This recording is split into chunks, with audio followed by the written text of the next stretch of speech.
Kepergian Dewi, istriku untuk menjadi TKW di Korea, mungkin bukanlah keputusan yang tepat saat itu. Pada bulan-bulan awal kepergiannya, permasalahan nafkah batinku sebagai suami memang belum begitu nampak. Aku, Tony, 25 tahun, lebih menyibukkan diri dengan pekerjaanku sebagai sopir angkot, meskipun sesekali, aku juga tak mampu untuk menahan dorongan batin, dan terpaksa ku selesaikan dengan melatih jemaruiku di Hamar Mandui. Namun semakin lama, tidur sendiri tanpa seorang istri membuat pikiranku mulai kacau. Hatiku selalu merasa tak tenang. Mungkin alasan pertama adalah tidak terpenuhinya kebutuhan batinku. Hal lain yang juga sering membuatku merasa galau adalah tentang istriku di sana. Apakah dia juga berpikir tentang hal yang sama denganku? Bagaimana dia mengatasi hal itu? Apa jangan-jangan dia akan selingkuh? Pikiranku terus berkecamuk ketika ku ingat bahwa orang Korea sangatlah tampan-tampan. Apakah istriku bisa menahan jika ada yang menggodanya? Saat itu, daripada aku pusing sendiri, akhirnya aku memutuskan untuk mencari jajanan malam dengan mengunjungi panti puizat di daerahku. Malam selesai mengantarkan penumpang terakhir, aku memutar haluan ke tempat yang kumaksud tadi. Setibanya di sana, seorang ibu-ibu setengah baya langsung menghampiri mobil angkotku. Masnya cari yang medium atau yang biasa?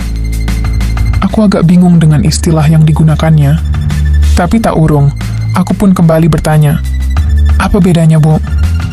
Yang biasa 100.000, tapi kalau yang medium 200.000, jawabnya. Yang medium aja, Bu, kataku.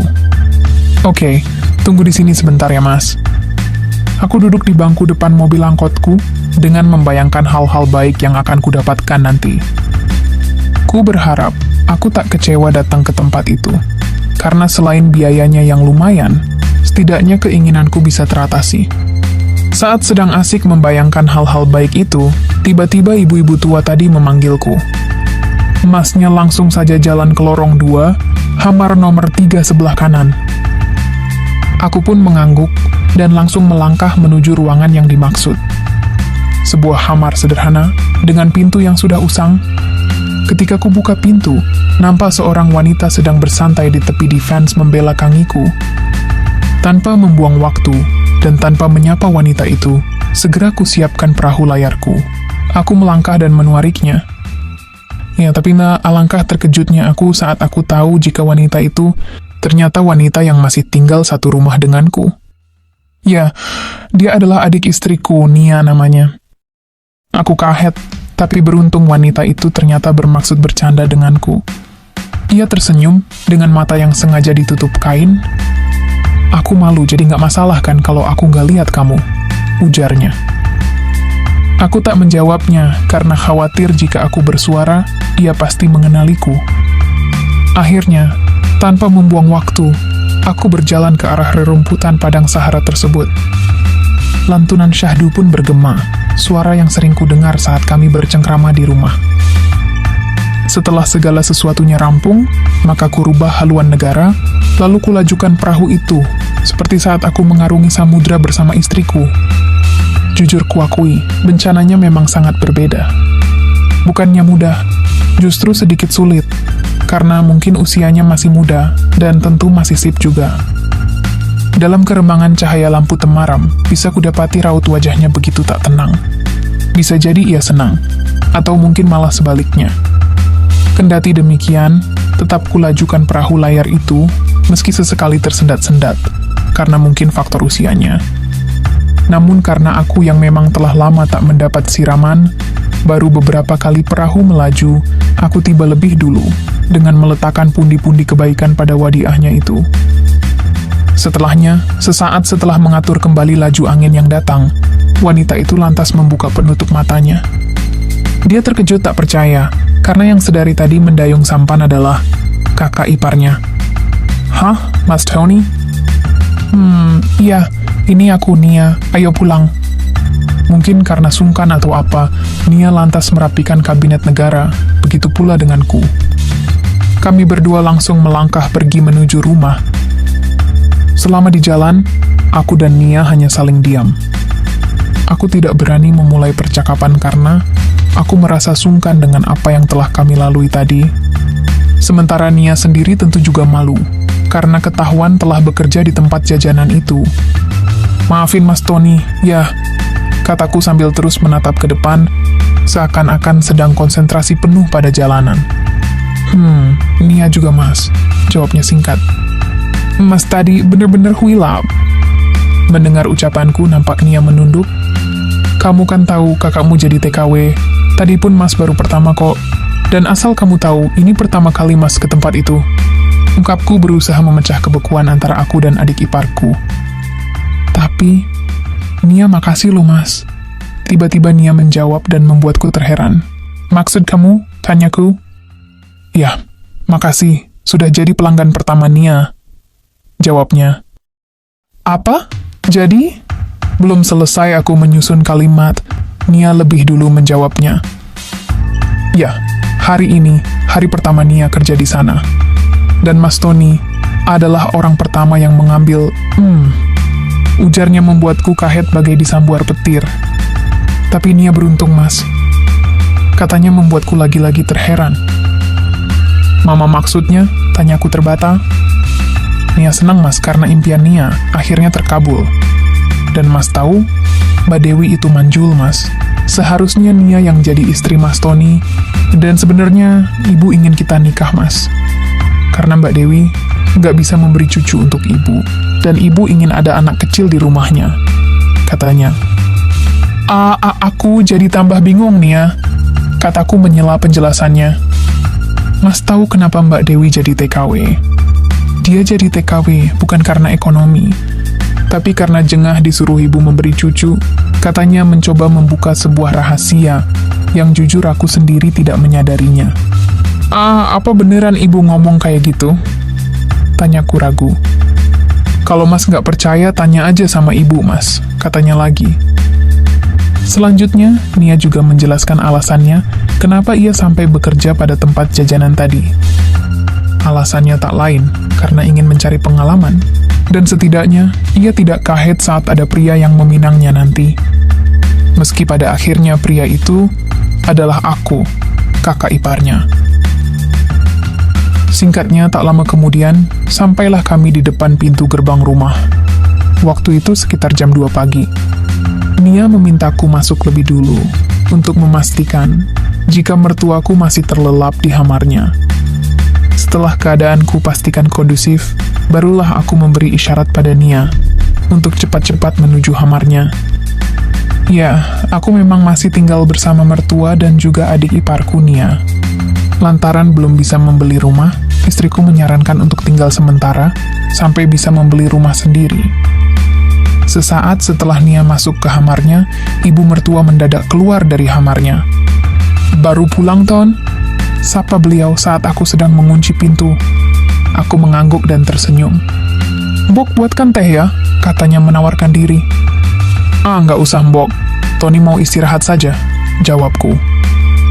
"Nggak apa-apa kok," katanya sambil melangkah ke dapur. Melihat sikap baik ibu mertuaku itu, aku jadi teringat pada rahasia keluarga yang dikisahkan adik iparku tadi.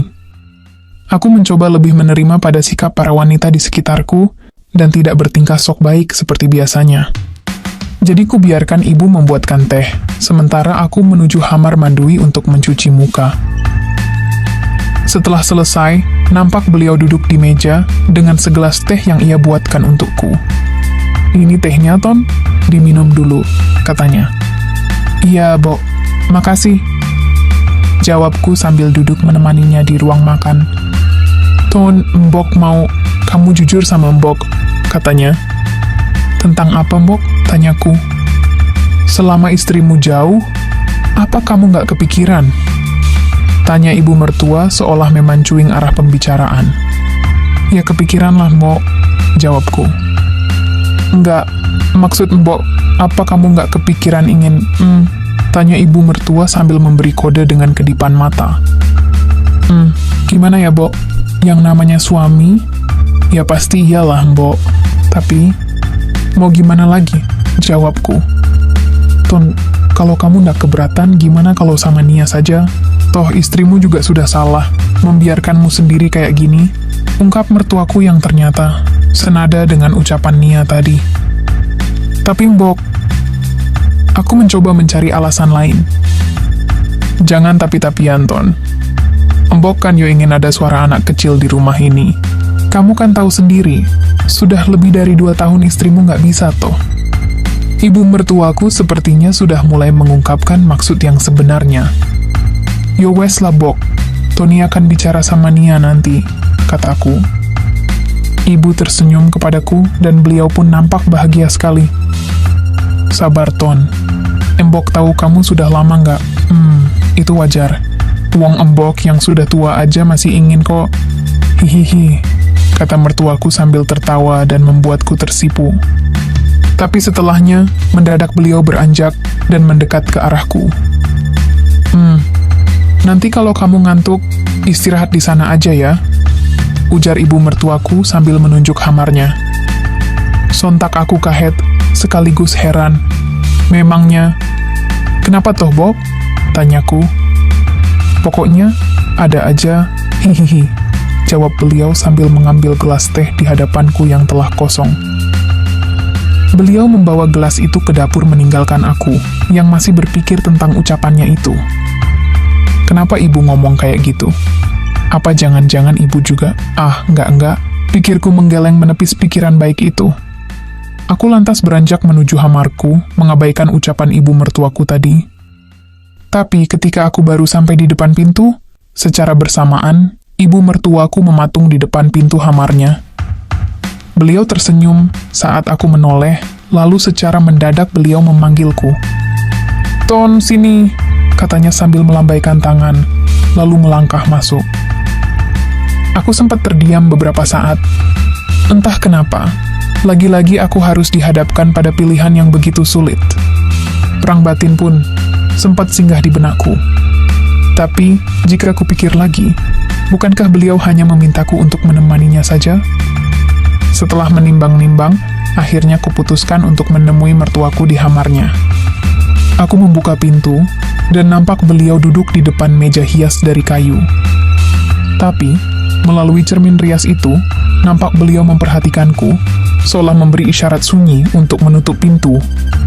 Aku berpikir, mungkin beliau ingin curhat, atau sekedar ngobrol saja, sehingga aku pun menurutinya. Tapi setelah menutup pintu dan berbalik, secara bersamaan beliau beranjak dari kursinya, dan serta-merta mempresentasikan anugerah, yang nampak wendors karena usia.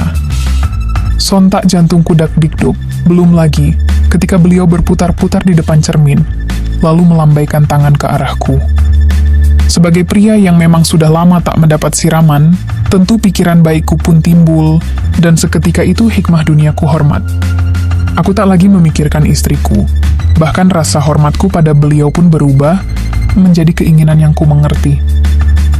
Sejenak ku pandang sosok ibu mertuaku itu, sebelum akhirnya aku maju jalan, dan sebuah sambutan perkenalan ku haturkan. Seperti yang kuduga, beliau pun menyambut riang sambutan baik itu. Tapi di tengah persiapan lain-lainnya itu, mendadak beliau menghalau kebaikan yang kujalankan itu. Ton, tunggu, ujarnya membuatku heran. Kenapa Mbok? Di situ aja, sahutnya sambil menunjuk di fans di sana. Hatiku lega, karena sebelumnya kukira beliau akan marah dengan niat baikku itu. Akhirnya, tanpa harus berpikir 2 kali, aku pun membawa beliau ke singgasana. Benar-benar tak kukira, rupanya beliau begitu tak suabaran orangnya. Pasalnya, baru saja aku duduk di tepi divans, mendadak beliau mengambil perahu layar, yang memang terhormat saat itu. Sontak saja ceramah rohani pun bergema, karena beliau begitu gerasah gerusuh sekali. Aku pun tak ingin melewatkan berkah dan rezeki itu. Setelah mertuaku rampung, segera kubalas kebaikan tersebut, dengan haturan sambutan sebisaku. Tak lupa kuambil teko Aladin pada rerumputan padang Sahara, lalu memberi perhatian lain-lainnya. Seng suwi yo Ton, ujarnya. Tuni usahakan Bok, sahutku. Mendengar hal itu, mulai kulajukan perahu layar tersebut secara konsisten. Nampak beliau begitu ceria, jelas berbeda dengan waktu-waktu biasa. Bisa kumaklumi, mungkin memang sejak dulu beliau mengharapkannya, tapi mungkin beliau ragu untuk mengutarakannya. Perahu layar masih melaju pada lintasan udara, diiringi ceramah rohani, pertanda banjir bandang melanda. Aku tahu jika sampai aku tiba dulu, pasti beliau akan kuciwa, tapi karena bateraiku telah lobat, lantaran masalahnya tadi, akhirnya terpaksa aku pun tiba di pelabuhan lebih awal dari biasanya. Wes rampung yo Ton? Tanyanya sambil mengatur laju angin. Iyo mbok, si Puraneyo. Yo wes rapopo, tapi sesok-sesok maneh ngombe juamu disek yo? Lanjut ibu mertua sambil tersenyum.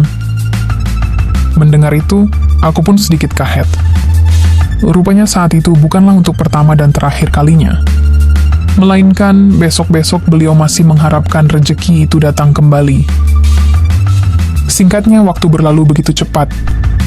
Dan sesuai janjiku pada ibu mertua, akhirnya aku pun menikah dengan adik iparku. Perawakan Nia memang tidak terlalu jauh dengan istriku. Dan sejak saat itu, aku sangat bahagia karena telah ada seseorang yang akan menemani di setiap aku mengalami masalah-masalahku. Aku pun sempat pula juga menceritakan peristiwa yang pernah kulalui bersama ibu mertuaku. Dan respon dari Nia justru senang mendengarnya. Kalau Nia sih nggak keberatan mas, yang penting kamu adil. Karena Nia juga bisa nikah, kan berkat ibu juga. Jadi anggaplah Nia ini bagi-bagi rejeki mas, ujarnya saat kami ngobrol di ruang tamu. Dan ya, begitulah kisah rumah tanggaku. Sepulangnya istriku dari TKW, ibu mertua juga telah menjelaskan yang sebenarnya. Dan respon dari istriku pun hampir sama seperti adik iparku. Bahkan dia ikhlas, meski pada akhirnya kami berpisah, dan dia pun memilih untuk melanjutkan kerjanya menjadi TKW. Kini 2 tahun sudah aku menjalani rumah tangga. Semua berjalan baik-baik saja. Apalagi dengan hadirnya suara anak kecil di rumahku, semakin membuat keluargaku semakin sempurna. Demikianlah kisah yang kualami beberapa tahun yang lalu. Di sini, aku hanya sekedar bercerita tentang pengalamanku, dan tidak untuk dicontoh maupun ditiru. Semoga dengan kisah ini, ada hikmah yang diambil, dan menjadikan kita sebagai pribadi yang lebih baik lagi. Terima kasih, dan Assalamualaikum warahmatullahi wabarakatuh.